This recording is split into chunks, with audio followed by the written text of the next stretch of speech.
All this talk of tariffs may affect some of our prepping community.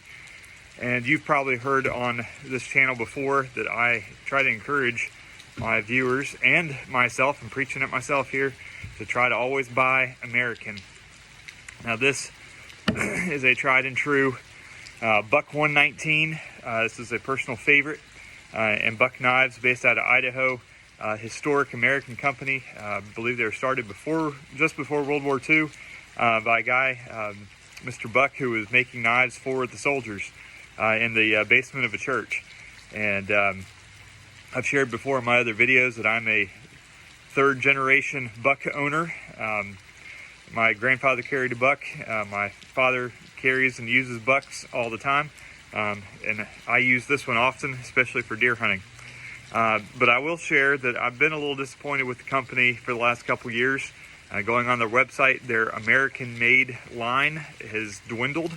They've outsourced a lot of their manufacturing to China, especially in their small, like lock blade knives, kind of the cheaper ones. You know, and I understand that to an extent. I understand why companies have to do that, but also I don't.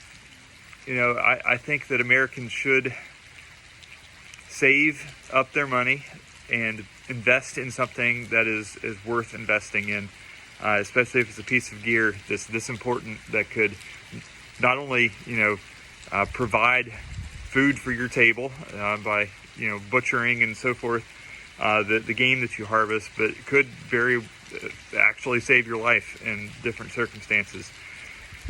So I just want to challenge you in the next couple months to really be careful what you spend your money on. Don't just rush out and buy all the cheap Chinese stuff that's flying off the shelves.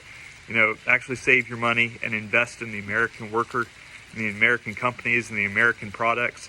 You know, a second tier to that would probably be the American and I would dare say veteran-founded businesses that are housed here in America.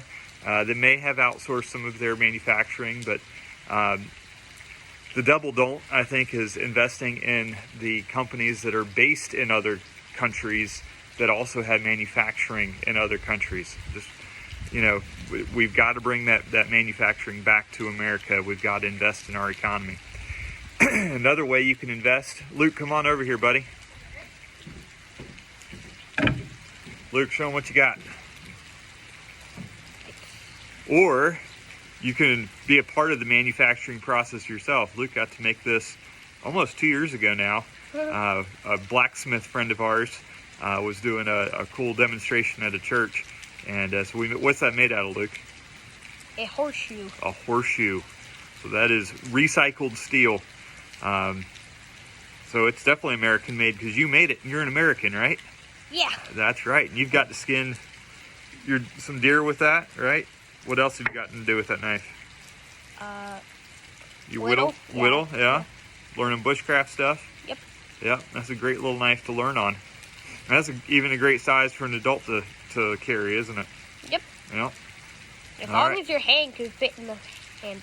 That's right. Yep. That's what comes with it. Oh, and a handmade sheath, right? Yeah. Yep. And I made it. Yep. Good job, buddy. Buy American made.